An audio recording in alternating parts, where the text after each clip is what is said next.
ಖರ್ಗೆ ಅವರು ಸಂದೇಶ ಕೊಟ್ಟಿದ್ದಾರೆ. ಪಕ್ಷದ ಕಾರ್ಯಕ್ರಮ ಸರಿಯಾಗಿ ಮಾಡ್ತಿದ್ರು, ಜವಾಬ್ದಾರಿ ಇಲ್ಲದವ್ರನ್ನ ಬದಲಾಯಿಸ್ತೀವಿ ಅಂತ ಸಂದೇಶ ಕೊಟ್ಟಂಗಿದೆ. ಈಗ ತಾವೇನು ಹೇಳ್ತೀರಿ ಸರ್ ಕಾರ್ಯಾಧ್ಯಕ್ಷರ? ಯಾಕಂದ್ರೆ ಪಕ್ಷದ ಶಿಸ್ತಿನ ಅನುಗುಣವಾಗಿ ಎಲ್ಲರೂ ಈ ಪಕ್ಷದಲ್ಲಿ, ಯಾಕಂದ್ರೆ ಈ ಪಕ್ಷದಿಂದ ನಾವು ಶಾಸಕರಾಗ್ಯಾವಿ, ಹಲವಾರು ಮಂದಿ ಪಕ್ಷದಿಂದ ಮಂತ್ರಿಗಳಾಗ್ಯಾರ. ಯಾಕಂದ್ರೆ ಪಕ್ಷದ ಕಾರ್ಯಕ್ರಮ ಅಂತ ಟೈಮಲ್ಲಿ ನಮ್ಮ ಮನೆಯ ಕಾರ್ಯಕ್ರಮ ಅಂತಾರೆ ನಾವು ಅಷ್ಟು ಕೂಡ ಮಾಡಲೇಬೇಕು. ನಾವು ಕೂಡ ಆ ಜವಾಬ್ದಾರಿಯಿಂದ ಲಾಸ್ಟ್ ಟೈಮ್ ಕೂಡ ಆಲ್ರೆಡಿ ನಾವು ಮಾಡಿದ್ವಿ. ಅವತ್ತು ಮನಮೋಹನ್ ಸಿಂಗ್ ಅವರ ನಿಧನದಿಂದ ಈ ಕಾರ್ಯಕ್ರಮ ಮುಂದೋಗಿದೆ ಅಷ್ಟೇ. ಬಟ್ ಮನಮೋಹನ್ ಸಿಂಗ್ ಅವರ ಕಾರ್ಯಕ್ರಮ ಮುಂದೋದಂತ ಕಾರ್ಯಕ್ರಮ ಈಗ ಮಾಡಾಕತ್ತೀವಿ. ಹಾಗೆ ಅದ್ಭುತವಾದಂತಹ ಕಾರ್ಯಕ್ರಮ ನಾವು ಮಾಡ್ತೀವಿ. ಸಾಕಷ್ಟು ಜನಸಂಖ್ಯೆ ಕೂಡ ನಮ್ಮಲ್ಲಿ ಬರ್ತಾರೆ.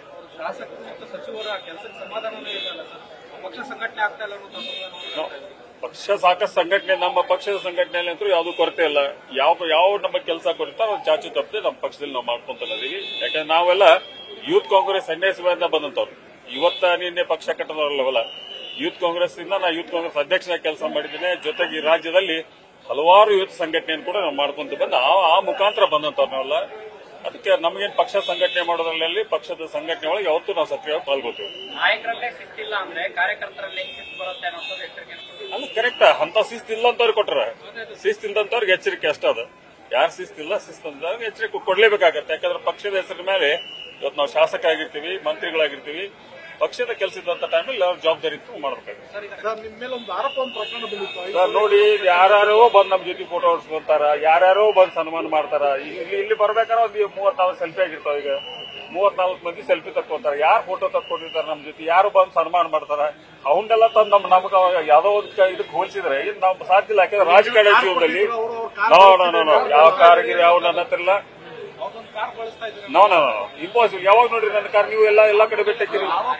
ಇವ್ರು ಹೇಳ್ತಾರಂಗೆ ಎಲ್ಲ ಸುಮ್ಮನೆ ನಿಮ್ಮ ಟಿವಿ ಅವರಿಗೆ ನಿಮ್ TRP ಏರ್ಸ್ಕೊಳಕ್ ಬೇಕಾದ ಹೇಳ್ತೀರಿ ನೀವು. ಯಾಕಂದ್ರೆ ವ್ಯವಸ್ಥೆ ಏನೇ ಸತ್ಯ ಇದ್ದಂತ ಹಾಕ್ಬೇಕಾಗುತ್ತೆ ಟಿವಿ ಮಾಧ್ಯಮದಲ್ಲಿ ಕೂಡ. ಯಾಕಂದ್ರೆ ಮಾಧ್ಯಮದಲ್ಲಿ ಯಾವತ್ತೂ ಒಬ್ರ ಮ್ಯಾಗ ಆಪಾದನೆ ಮಾಡ್ತೀರಿ. ನಾವು ಭಾಳ ಈಸಿ ಸಿಕ್ಬಿಟ್ಟೆ. ಯಾಕಂದ್ರೆ ಮೋಸ್ಟ್ಲಿ TRP ನಿಮ್ಗೆ ಭಾಳ ಇಂಪ್ರೂವ್ಮೆಂಟ್ ಮಾಡುತ್ತದೆ. ಒಂದ್ 2 ಟಿವಿಗಂತೂ ಭಯಂಕರ TRP ಇರ್ಬೋದು. ಮೋಸ್ಟ್ಲಿ ನಿಮ್ಮ TRP ಇರ್ಸೋಳಕ್ ನಾ ಸಿಗಿಸ್ಬಾರ್ದು. ದಯವಿಟ್ಟು ಇಂತ ಫೋಟೋಸ್ ನೋಡ್ರಿ. ಯಾರು ಜನರಿಗೆ ಮೋಸ ಮಾಡಿರೋ ಬಗ್ಗೆ ನಂಗೇನ್ ಐ ಡೋಂಟ್ ನೋ. ಆ ಪ್ರಕರಣ ಇದ್ರೆ ತನಿಖೆ ಮಾಡಕತ್ತಾರ. ತನಿಖೆ ಮುಖಾಂತರ ಆಲ್ರೆಡಿ ಕಂಪ್ಲೇಂಟ್ ಆಗ್ಯಾವು. ತನಿಖೆ ಆಗ್ಲಿ. ಯಾರು ಬರ್ತಾರ ತನಿಖೆಗೆ? ಇವ್ರು ಬರ್ತಾರ ಅಷ್ಟ. ಇವ್ರು ಹೇಳಕತ್ತಾರ ಎಲ್ಲಿ ಬಂದ ತನಿಖೆ ಒಳಗೆ ತನಿಖೆ ಒಳಗೆ ನನಗೆ ಯಾರು ಫೋನ್ ಮಾಡಿಲ್ಲ. ಆಯ್ತು, ನಂಗೆ ಗೊತ್ತಿಲ್ಲ. ಇಲ್ಲ, ನನಗೇನು ಸಂಬಂಧ ಇಲ್ಲ. ನನ್ನ ಸಂಬಂಧ ವಿಚಾರ ನನ್ನ ಯಾಕೆ ಕರೀತಾರೆ. Thank you. ನ್ಯೂಸ್ ಫಸ್ಟ್ ನಿರ್ಭೀತಿಯಿಂದ ನಿಮ್ಮ ಪರವಾಗಿ.